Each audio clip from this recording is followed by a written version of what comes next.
Fala, jovens, tá tudo belo? Bora começar mais um Tá Tudo a Fruta Podcast, o podcast destinado a discutir fruticultura e assuntos relacionados. No podcast de hoje, jovem, nós vamos continuar a entrevista que eu fiz com meu pai, em comemoração ao dia 15 de abril, que é o Dia Mundial de Conservação do Solo.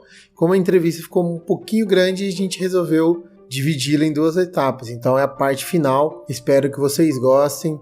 E qualquer coisa, só entrar em contato com o Tatu nas redes sociais aí. Gostaria muito do feedback de vocês sobre as entrevistas. Essa é a primeira, mas tem mais coisa vindo no forno aí, tá bom? Sem mais, aproveita o final da entrevista aí. Abraços. A frutífera vai entrar quando? Quando ela vai ter a chance de entrar aí? No segundo ano. 3 anos para frente são culturas intercalares, né? Então, na fruticultura, você não planta e deixa pelado. Tem que fazer culturas intercalares. Sempre. E tem que plantar em cima. A proposta é você construir uma cobertura e coviar em cima, ou sucar em cima. Isso, se você deixar para mim, não tenho dúvida. Toda a área de fruta, ela começa com uma cobertura de gramínea ou de uma leguminosa. E ela é plantada com as áreas verdes. Basta vocês olharem aí o pessoal olhar na internet e procura plantio direto de citros, peixe. Vocês vão ver um trabalho que eu desenvolvi lá na Alhambra e que um sistema clássico, tem as fotografias todas.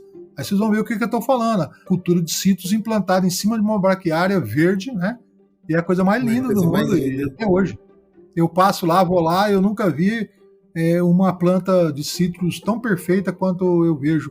Totalmente simétrica, com uma projeção de copa espetacular, com projeção de frutos na copa, quer dizer, e tudo isso foi um trabalho construído pelo agricultor. Então, a gente fala assim, deu teoricamente um passo atrás para dar 2 na frente, né? Então, a quarta, cuidado integral, é a cobertura de verão. O quinto, prática, é o acamamento. Então, a gente poder manejar palha, manejar verde. Então, isso é uma coisa importante. Um cuidado fundamental é entender, primeiro, quanto tempo o pomar fica verde. Se esse ano o pomar ficou verde 200 dias, o ano que vem eu vou querer que ele fique 220. Então, sempre tendo verde. Por que verde? Nós sempre vamos desfavorecer o mato e favorecer a planta. E ela é uma planta espetacular, né? Porque ela tem toda uma estrutura, competitividade, muito acirrada. Ela é uma planta que ela se estabelece muito bem. Tanto que ela tem uma carga, né? É só você pegar uma mangueira, você vê o tanto de manga que tem. Você vê um abacate, como é que ele tem a capacidade de produzir tantos frutos tão grandes, com sementes, tudo aquilo? É porque ela tem um desempenho fisiológico excelente.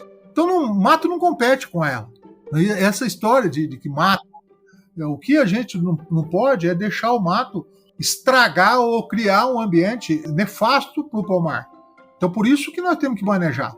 Por isso que tem que trabalhar um intervalo entre plantas verdes e secas, quer dizer, a roçada, o manejo da cobertura é muito importante, porque também a roçada funciona como uma poda, né?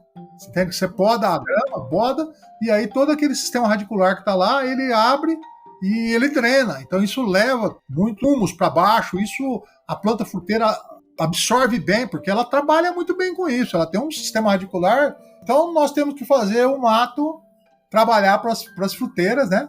E por isso que eu falo que não existe extirpar. Então foi-se o tempo que a gente usava grade no pomar, né? Isso aí é primitivo, né? Condenar uma planta perene à exposição de solo, coviar e deixar ela no sol, isso aí não há São Pedro que vai receber você lá no céu quando você condenar uma planta a um estresse térmico violento, como a gente vê a exposição de solo na coroa, tudo isso. Eu falo que é a mesma coisa pegar o teu filho recém-nascido e largar ele no sol, esquecer no sol um pouquinho ali. É a mesma coisa. Você imagina, a mãe já está morrendo de medo, e a gente soca a planta lá tudo de qualquer jeito, quer dizer... E tem que lembrar também que tem que ter esse outro lado da fruticultura, quase nós estamos falando muito de fruta, né? Mas o lado humano, o lado do entendimento da fraternidade. A fraternidade nos traz o entendimento que todos os seres vivos são irmãos. Nós somos uma coisa só. Nós somos todos iguais. Todos. Então, uma planta não é diferente de você. A gente acha que é, né? Mas não é. É um ser vivo como o outro e a gente tem que respeitar a vida.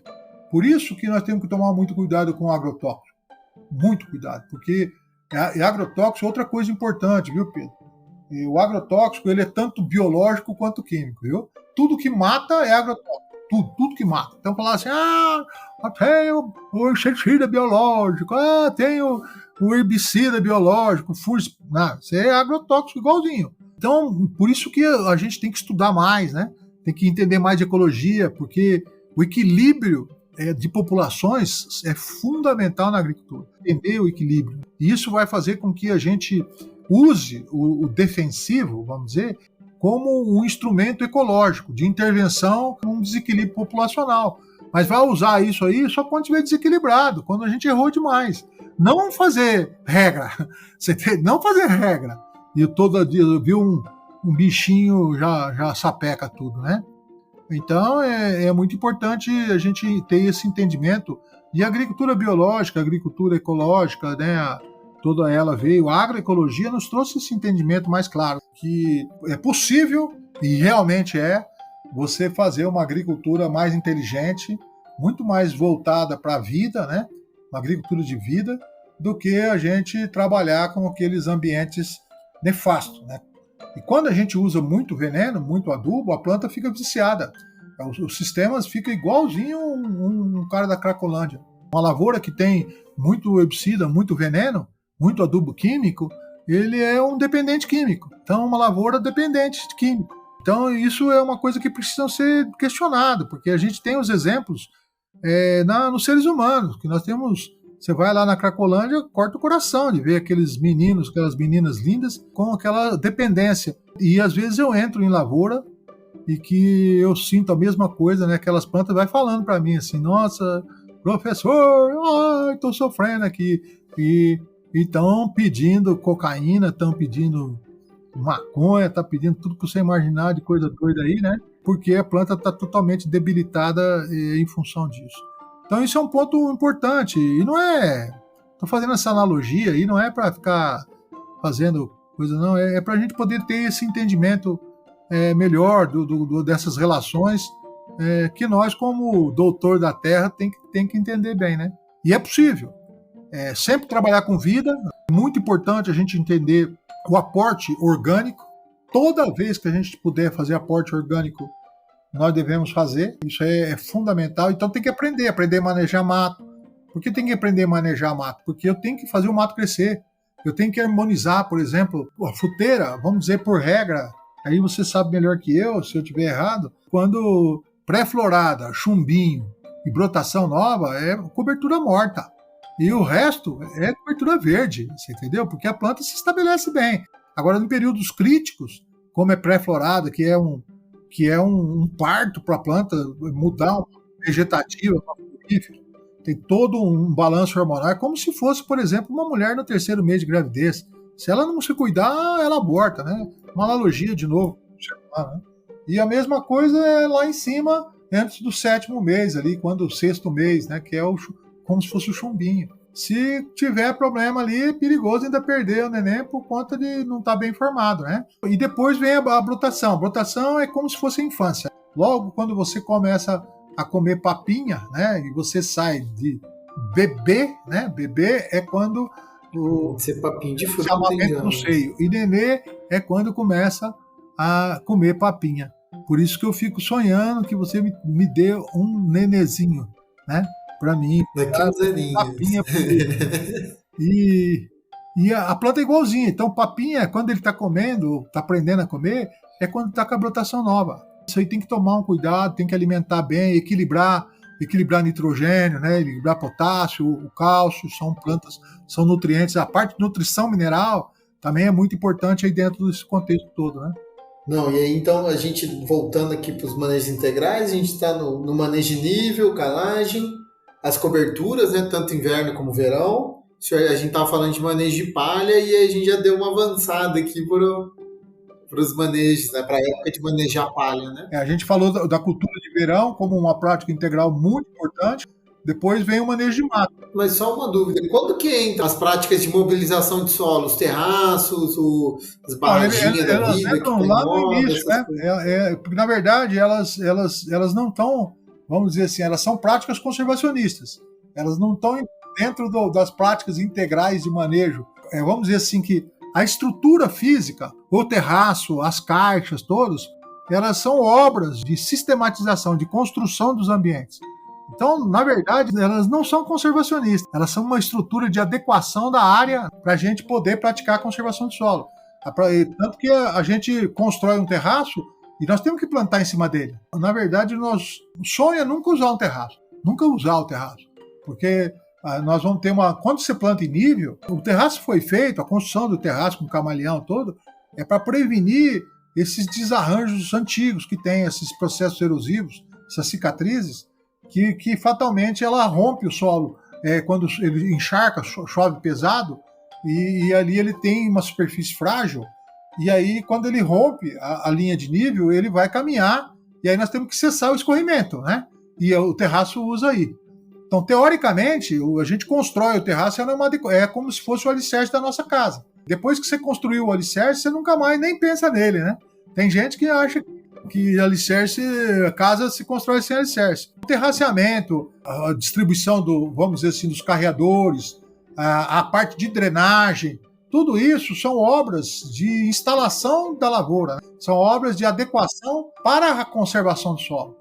Esse é um ponto importante também, porque na conservação do solo clássica, a gente dava aquelas práticas mecânicas, práticas de manejo, né? Então tinha mecânicas, práticas edáficas, né? E práticas de manejo. Hoje, na conservação do solo moderna, ela trata o terraceamento como práticas estruturantes, né? De estruturar e adequar e depois o sonho é nunca mais usar, né? Porque você mudou o perfil do solo, ele está terraceado, e ele vai se estabilizar. Então, se você fizer uma ótima conservação do solo, você não vai ter que reformar o terraço. Porque a reforma de terraço também é um baita de um problema, né?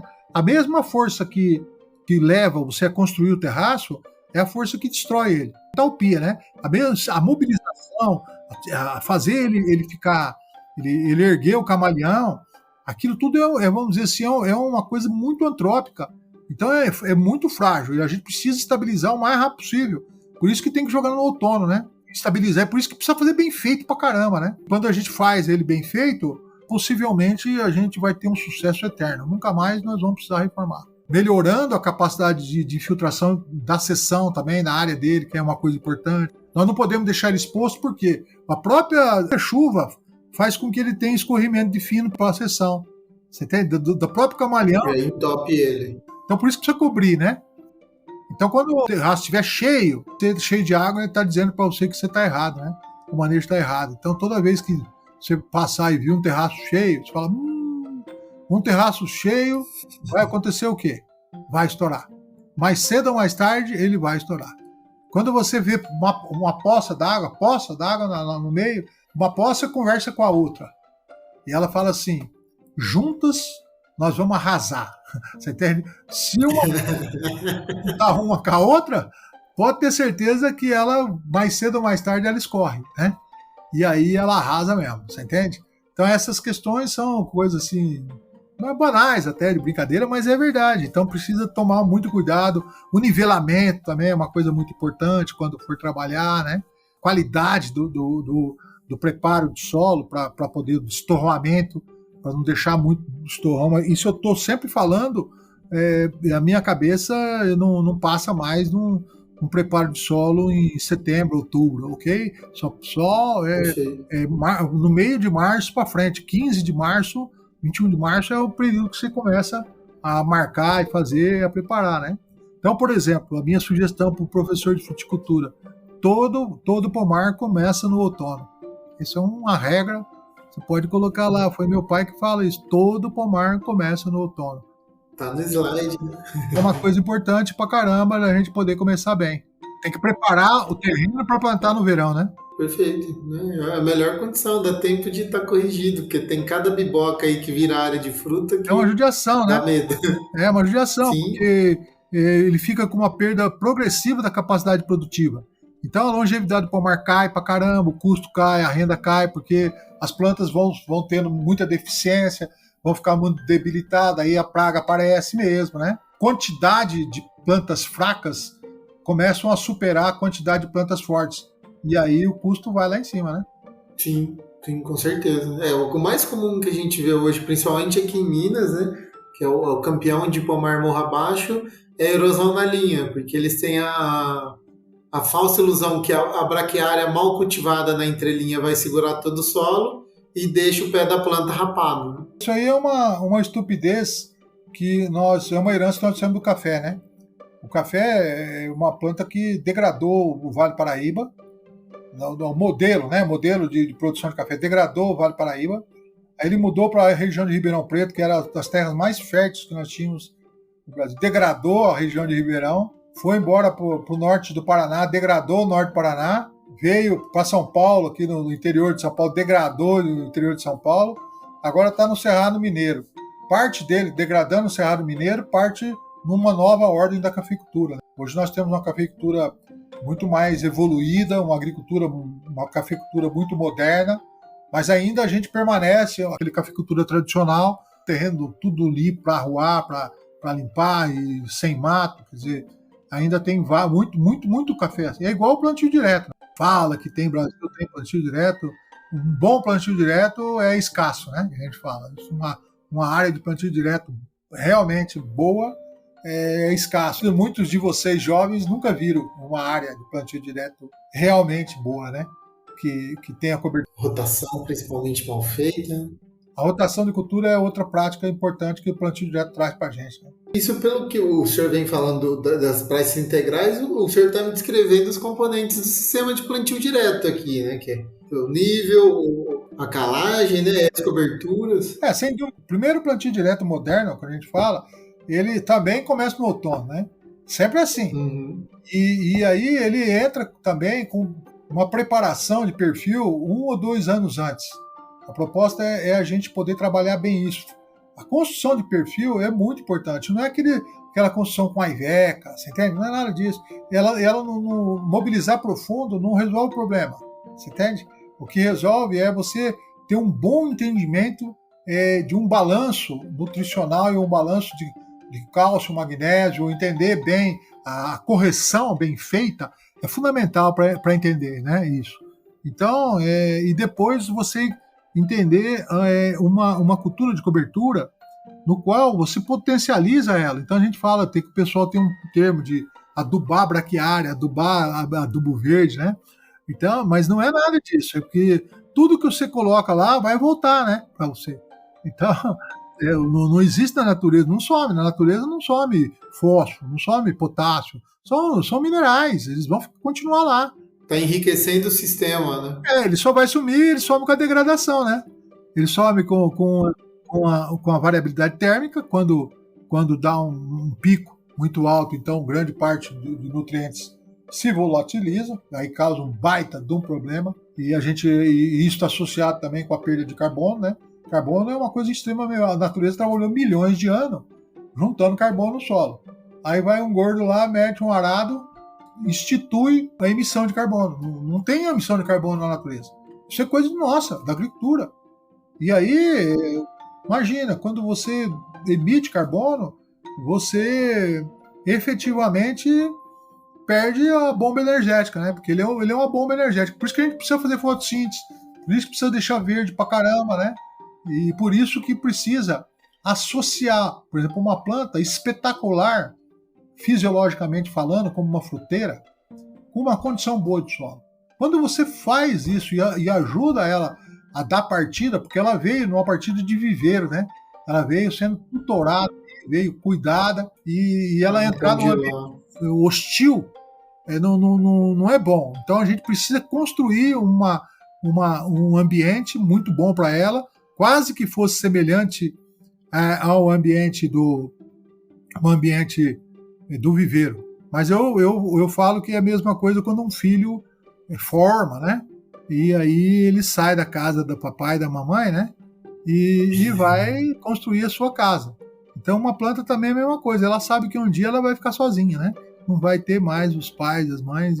E aí ela se prepara para viver em lavras, para viver ir até na Austrália, vai se preparando e vai deixando a casa sozinho. Eu sempre em aula eu faço analogia da plantinha que a gente pode dar um monte de escombro para ela, que é o solo recém-revolvido e mal corrigido, ou eu já posso dar a casa com as paredes e ela só decora, né?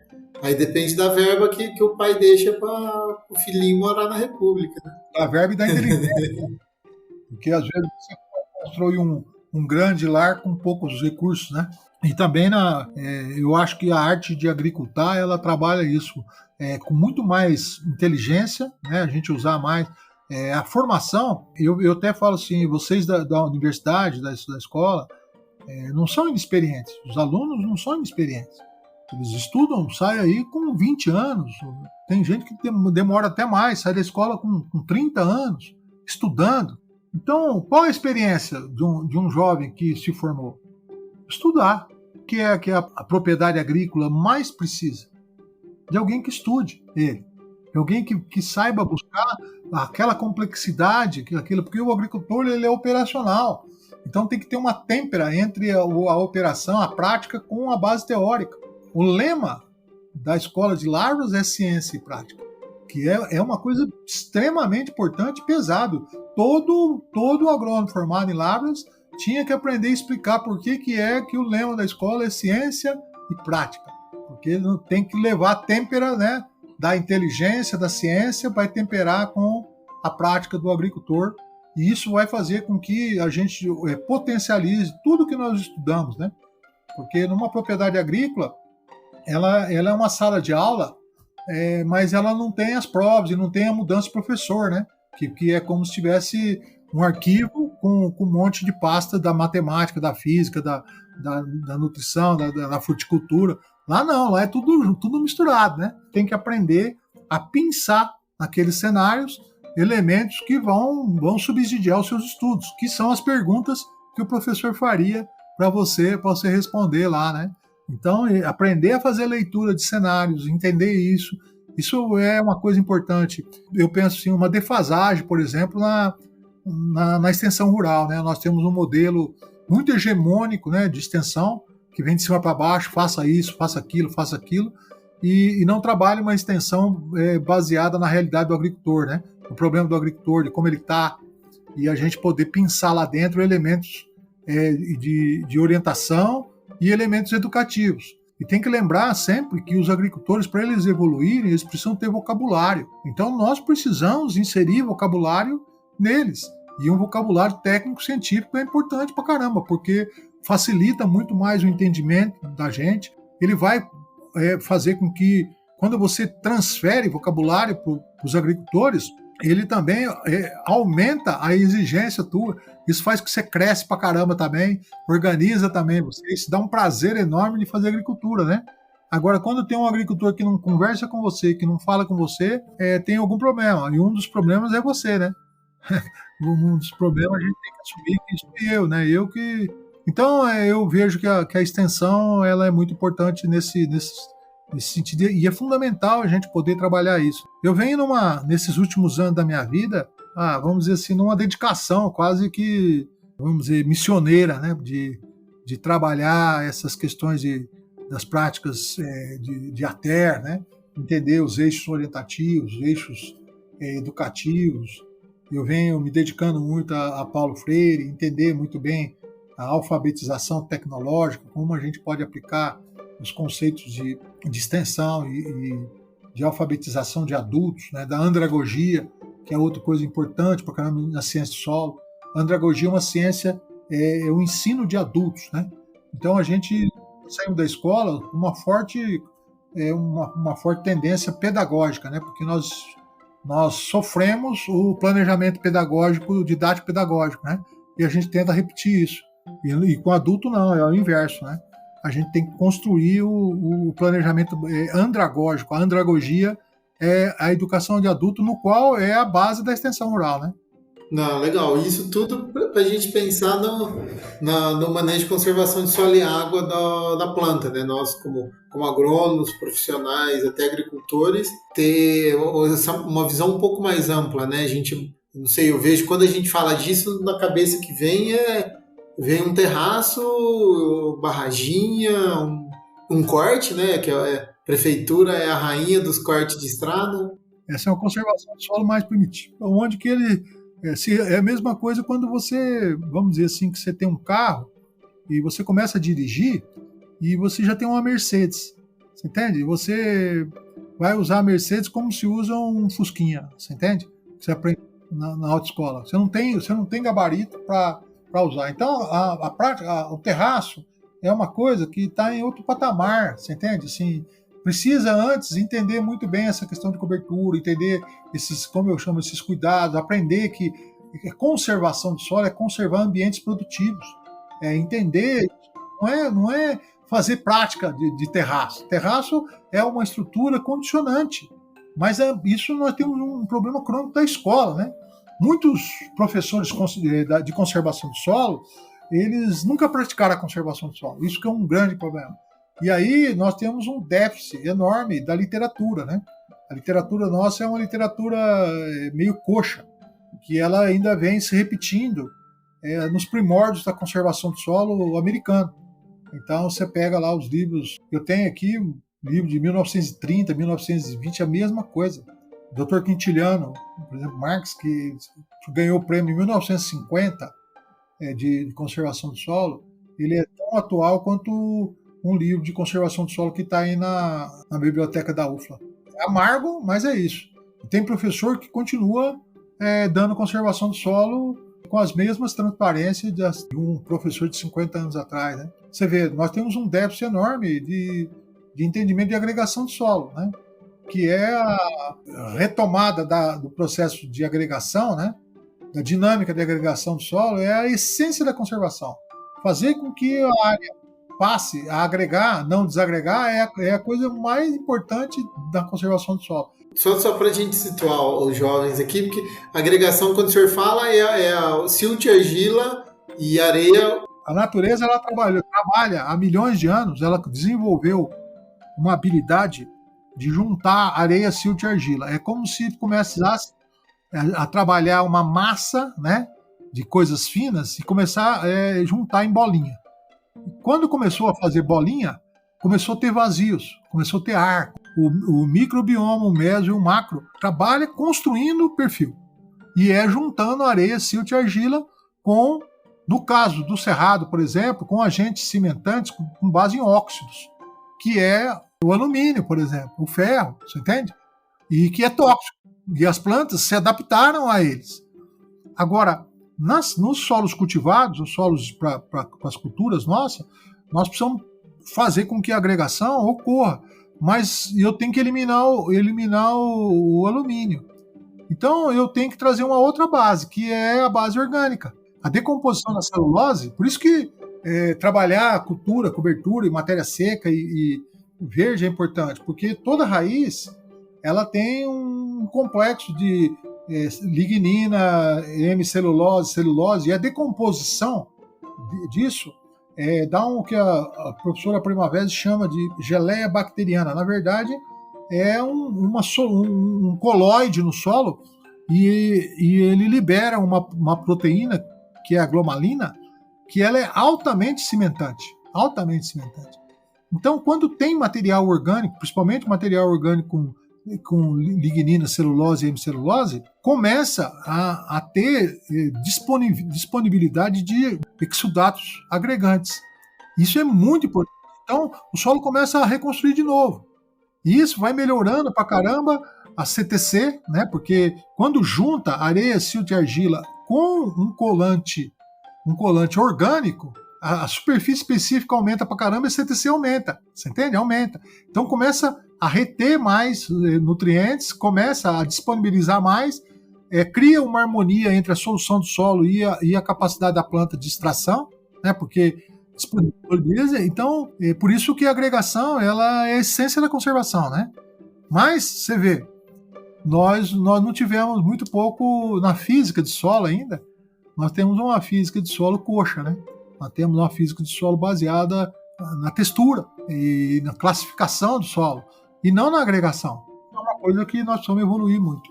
Então, a agregação, ele vai juntando, quando a gente prepara o solo, faz revolvimento, eu desagrego tudo, eu desmonto. Não chega a desagregar, né? Você desestrutura. Porque nós temos, vamos dizer, dois tipos de estrutura. Uma estrutura que é o perfil.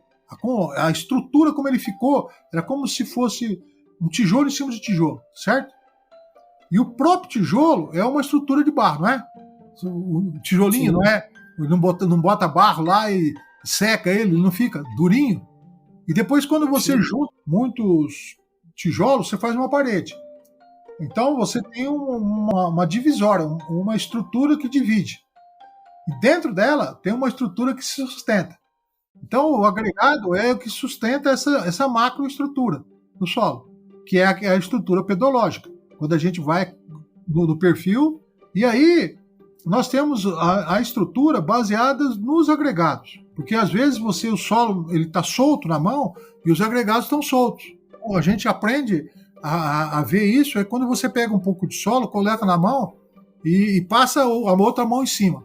Se ela não te sujar, é que ela não desestruturou. Mas se ela sujar, entrar o fino nos poros da sua impressão digital aqui, sujar a tua mão é porque tem muita argila, muito silt no sistema. Ou a mesma coisa é poeira. Você pega um pouco de solo e joga ele para cima. Se eu levantar, então isso está desagregado. E a gente tem que construir o solo. Então, quando a gente mobiliza um solo que chama brumoso, um solo que tem uma condição de agregação boa, você não tá prejudicando ele. O que você não pode é deixar o agregado tomar sol. Isso é um dos grandes problemas, porque essa junção, essa agente cimentário orgânico, ele é muito vulnerável à temperatura. É tudo carbono, né?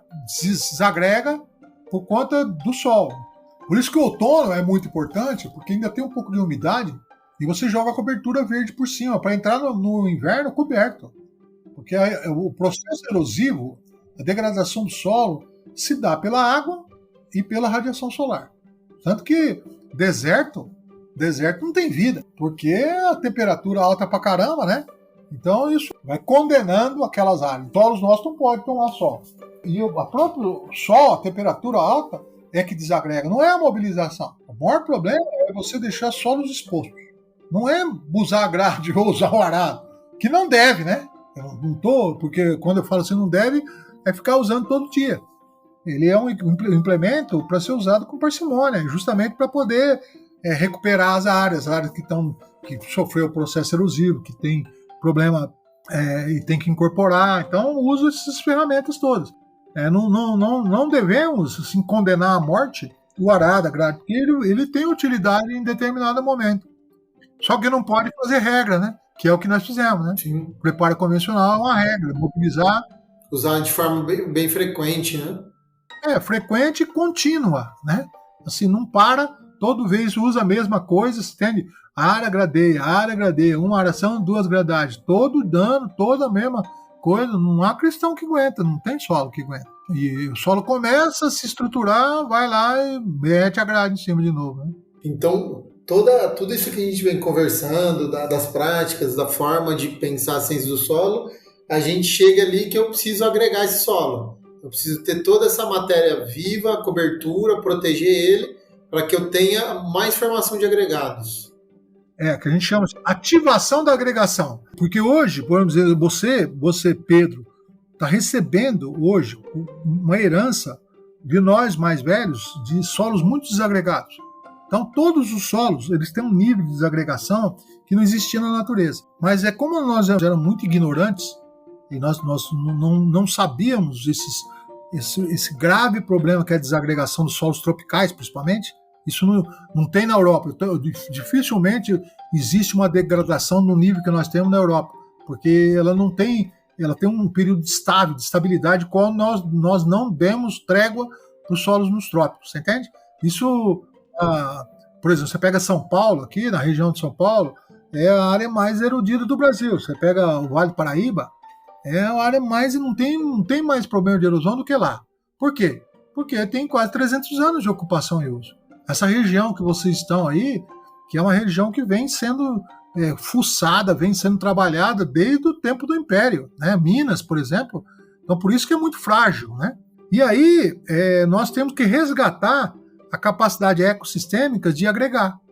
Então, a agricultura tem que vir com um forte viés de agregação. Por isso que é muito importante, por exemplo, a escolha de cultivares em solos mais fracos. Não bota cultivar muito exigente de fertilidade. Por isso que é importante plantar bem. Não substitui, não tem uma prática conservacionista tão boa, mas tão boa, do que fazer uma grande lavoura. Você entende? E pior que dá dinheiro, né? Então, fazer bem feito. Não pode. A hora que for plantar, a hora que for instalar, tem que morder no carcanhar, você entende? Tem que ficar lá, porque não é que você é chato. Não é isso, não. É porque é um único período do manejo que você consegue dar uma qualidade de verde, de cobertura boa pra caramba. Então tem que plantar bem. E quando você for instalar um pomar, pelo amor de Deus, a hora que for plantar, você sabe disso, né? O cara enterra o colo, enterra a planta, põe de qualquer jeito. Não, depois, para recuperar uma planta que foi mal plantada, não é isso mesmo? Não Sofre pra caramba. Nunca, não recupera nunca. Então, recupera, então. Isso a gente sabe, mas grande parte dos agricultores não tem essa sensibilidade, né? E os técnicos, por exemplo, também não têm. Então, por isso que, vamos dizer assim, nós temos uma dificuldade enorme na extensão, porque os técnicos têm, às vezes, numa casa da agricultura e na Emater, um técnico atende 200, 300 propriedades. Tem município que tem 1000 propriedades. Jundiaí, o técnico não atende nenhuma direito. Não dá conta, né? Então, e isso é um puta problema, porque o serviço de extensão rural do Brasil é horrível, né? Você pega um serviço de extensão rural, por exemplo, nos Estados Unidos, uma cidadinha pequenininha tem uns 20, 30 agrônomos trabalhando no serviço de extensão, né? A própria universidade americana tem professores contratados para fazer pesquisa e extensão. Eles não dão uma aula, eles fazem o mesmo nível de um professor que dá aula, mas eles são para fazer pesquisa e extensão local. É isso. Então, isso é porque a indústria, ela hoje é comum você contratar um engenheiro, ter 10 engenheiros dentro de uma indústria. Você imagina, nós temos fazenda no Brasil de 2.000, 3.000 hectares, 10.000 hectares que não tem um engenheiro agrônomo. Quando tem, o dono não deixa ele ser engenheiro. Você entendeu? Então é horrível. E esse é um processo civilizatório, né? Você pega a turma, forma. Qual a possibilidade de uma turma, quando forma com você, dos meninos, de todos eles for trabalhar bem na extensão, ter uma condição de entrar numa equipe experiente para ele ganhar cancha, né? Não tem. No máximo que eles têm é a extensão de vendas, né? Sim. Tem empresas decentes, né? Que trabalha o ATV, né? Assistente técnico de venda, forçando a barra para ele ser agrônomo, mais agrônomo do que vendedor, né? Porque eu até falo isso, né? As empresas principalmente de tecnologia, têm uma certa estupidez que eu chamo a estupidez do marqueteira, né? Que é achar que eles fazem venda. Não existe venda.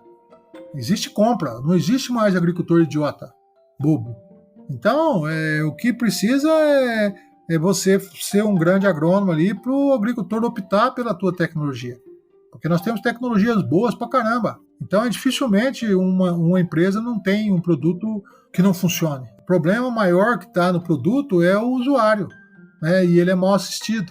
Então, e as empresas cometem esse erro. E o Brasil, né, se dá esse luxo, né? Porque ele sustenta uma gama de empresas muito forte. Aqui, essa tecnologia pujante que a gente fala, mesmo porque tem que lembrar sempre uma coisa. Quando a gente fala nesse agro aí que vocês veem, o agro é pop, o agro é isso, é aquilo, é em torno de 600 mil agricultores no Brasil, que dão toda essa cara da agricultura de exportação e tudo. E nós temos 5 milhões de agricultores. Então, se eu tenho 600 mil agricultores, nós temos 5 milhões e 400 mil agricultores desassistidos. Todos, com um nível de carência tecnológica e de conhecimento horrível. Isso não se fala. Então, há uma máscara no Brasil com a agricultura, achando que esse tipo de agricultura, e não sou contra isso, pelo contrário, eu trabalho com esse pessoal todo. Não sou contra a agricultura de exportação. Agora, o que me arrebenta, eu estou no final da minha carreira, é a gente saber de tudo isso e ainda ver cidades com os agricultores empobrecendo e os municípios degradando seu território no atacado e fazendo gestão no varejo, né? Então, e a agricultura é a única atividade que vai trazer uma qualidade de vida para o território municipal. Não existe outra profissão que tenha essa possibilidade de sair também de uma agricultura de produto para uma agricultura de serviços, né? Então, o agricultor vai ter que aprender, porque o meio urbano está muito carente. Hoje ele tem economia para financiar a agricultura em qualquer outro lugar, e ele massacra os seus agricultores. Mas isso vai acabar, porque se ele não financiar a agricultura no município, o município vai indo cada vez mais em bestia, né? E aí vai entrar num colapso ambiental, né? Fica o ambiental, né? Porque a gente vai diminuir ciclagem, né, de água, ciclagem, zona de fixação de carbono, né? E o alimento vai ficar caro, porque vai ficar ter de vir mais de longe, né? O equilíbrio de populações, o equilíbrio ecológico cai, e aí vem vindo doença para nós pra caramba, né? Todo lugar vai ser produtor de um tipo de doença que se estabeleceu ali. Quando ela se estabelece, ela domina, né? Sim, com certeza. Mas é isso aí. Né? Chique. Esse é o universo, né, da conservação do solo, né? Né? Parece, a gente pensa que é só um pouquinho, né, principalmente do viés acadêmico ali, como o senhor comentou, e pensa só nas práticas do planejamento, do início do sistema, e esquece do contexto geral, né? Que isso é feito em comunidade, né? A gente não pode, eu só como um proprietário rural, só eu conservar solo, eu não consigo, porque tem a água do vizinho que entra, tem a prefeitura que corta a água da estrada para dentro da gente, tem o pessoal da cidade que degrada, suja tudo. Está tendo hoje uma tendência, e eu sou aí dos agrônomos que vêm trabalhando muito nisso, o entendimento do chamado agricultura coletiva, né? Agricultura coletiva é a agricultura feita na bacia hidrográfica. Então, todo o trabalho ambiental dos municípios vai caminhar, já a ANA vem num programa forte de revitalização de bacias, uma pressão enorme dos comitês, quer dizer, a questão hídrica está pressionando muito o município. E então, toda a gestão do município vai ser por bacias hidrográficas. E quando a gente trabalhar nisso, normalmente a sugestão é que os municípios se dividam em bacias de terceira e quarta ordem, que são bacias em torno de 20 a 50 mil hectares, mais ou menos, né? Eles, vamos dizer, são grupos de agricultores. Com o CAR, a gente vai conseguir entender quais são os agricultores que estão dentro daquela bacia. Então, tem uma denominação hoje dos povos da bacia, né? E qual é o papel daqueles agricultores para o bem comum, que é a água. Toda a propriedade, como nós substituímos as paisagens naturais da bacia por paisagens cultivadas, nós construímos uma bacia hidrográfica recortada de propriedades. Agora, nós vamos ter que ter o entendimento daquele homem que está ali dentro.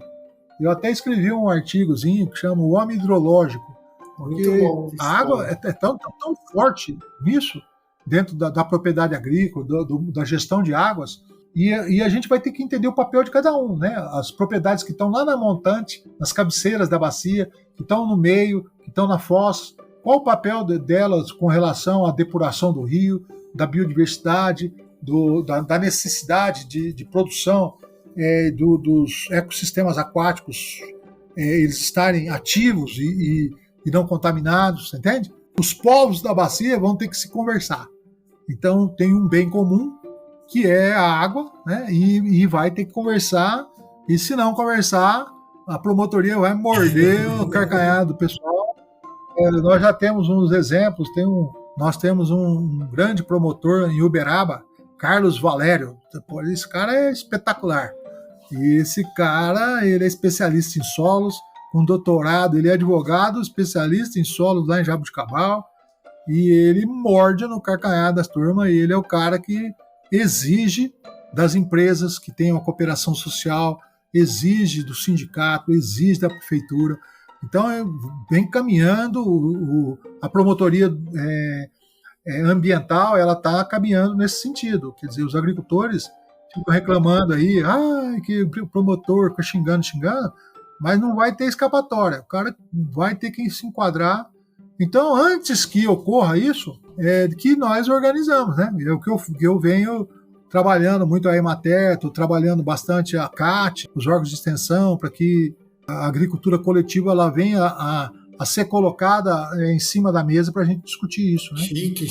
Um dia nós fazemos um podcast só sobre agricultura coletiva. Vamos marcar, eu estava pensando nisso, não só de agricultura coletiva, mas de outros temas ali que foi pensando aqui, que eu acho que vale muito a pena a gente trazer para esse ambiente da fruticultura, para o ambiente de forma geral, né? O conceito, por exemplo, de agricultura coletiva ou agricultura de bacias hidrográficas, né, é uma coisa importante, porque você entender, tornar a bacia um destino de fruta, né, e a fruticultura bem harmoniosa com a preservação ambiental, né, e com o bem comum, que é um grande caminho, né, perene, ela tem tudo para ser uma cultura de grande prestadora de serviços ambientais. Sim, né? Com certeza. Eu creio muito, a fruticultura baseada em SAFs, né, sistemas agroflorestais, é muito evoluída na minha concepção. E eu acho que toda a fruticultura vai para isso, né, caminhar para isso, porque nós não podemos ter monocultura. Monocultura é provisório, não vai funcionar mais. Então, a agricultura evoluída, a fruticultura evoluída, é uma agricultura, vamos dizer, multifuncional, né? É um SAFs de fruteiras, vamos dizer assim, né? Uma têmpera entre... E é muito importante a gente entender isso. E eu acho que a cafeicultura já está nisso, né? Eu participei de uma reunião da cafeicultura aqui, o mote da cafeicultura moderna que eu participei aqui no Instituto Agronômico era SAFs. Então, hoje eu tenho os pesquisadores falando que não existe café mais sem sistemas agroflorestais. Então, todos eles, né? Tem uma têmpera, por exemplo, lá na Alta Paulista, a têmpera da seringueira com café, cacau com café com seringueira, cacau com madeira. A integração lavoura-pecuária é importante, a integração lavoura-pecuária, fruticultura é importante. Sim, aqui na UFLA a gente está organizando ações desse tipo. Com café já temos alguns modelos iniciando com abacate, macadâmia, macaúba com frutíferas também, né? A parte animal a gente já está começando também. Eu trabalhei bem no conceito de manejo adaptativo de SAF, que adapta a condição do agricultor, de como ele está fazendo. Então você projeta ele e vai construindo aos poucos, né? Então você vai inserindo o conceito de SAFs na dinâmica dele, sem fazer com que ele pare a atividade dele, mas você vai aos poucos transformando o cenário e ele vai se adaptando também a trabalhar com múltiplas culturas, né? Então isso é uma coisa importante pra caramba. Chique aí, já tem mais um episódio para gravar. Pai, eu vou agradecer, senão daqui a pouco a mãe chega aí de novo e dá um xingo de verdade, não só um tchauzinho, né? E eu queria pedir, porque a gente foi conversando da trajetória do senhor e acabou que o senhor não falou onde o senhor está trabalhando, onde o senhor está fazendo, e aí já peço para o senhor deixar como quem escutar, gostar da nossa conversa, procurar saber mais do trabalho que o senhor faz. Bom, eu sou pesquisador científico do Instituto Agronômico, né? Eu sou da velha guarda da Portela, né? Estou dobrando o cabo da Boa Esperança, né? E eu trabalho no Centro de Engenharia e Automação do Instituto Agronômico, que é um centro que cuida da pesquisa em engenharia, né? Eu até falo que a pesquisa em engenharia ela engenha sistemas mais eficientes, né? E no meu caso, eu sempre fui voltado para a questão de solos, né? Comecei a trabalhar com manejo de solos, mecanização e manejo de solos e estou terminando com gestão agroambiental por conta quando fez um planejamento estratégico há 20 anos e inseriu a engenharia ambiental dentro da engenharia agrícola, né? Como nos Estados Unidos tem. E eu acabei tendo que, depois de velho, aprender a trabalhar mais a inserção, vamos dizer, da variável ambiental nos sistemas de produção, né? E que eu venho me dedicando ainda, aprendendo muito ainda. Então é isso, se vocês, às vezes, colocar o meu nome aí na internet, que sai alguma coisa aí, mas eu estou à disposição de qualquer um de vocês. Para mim, sempre um prazer, principalmente conversar com os jovens, é uma glicose na veia, né? A dona Ana fala que os meus amigos são só jovens, eu não tenho amigos velhos. Eu falo que ela é enganada, porque eu tenho grandes amigos, né? Que já estão velhinhos ou mais velhinhos do que eu, né? Mas eu tenho grandes amigos jovens e que eu os trato como profissionais. Isso que também acho que me faz estar muito junto de vocês todos. E sempre um grande prazer estar aí na UFLA ou em qualquer outra universidade discutindo com os jovens. Chique demais. Então, Muito obrigado pela oportunidade.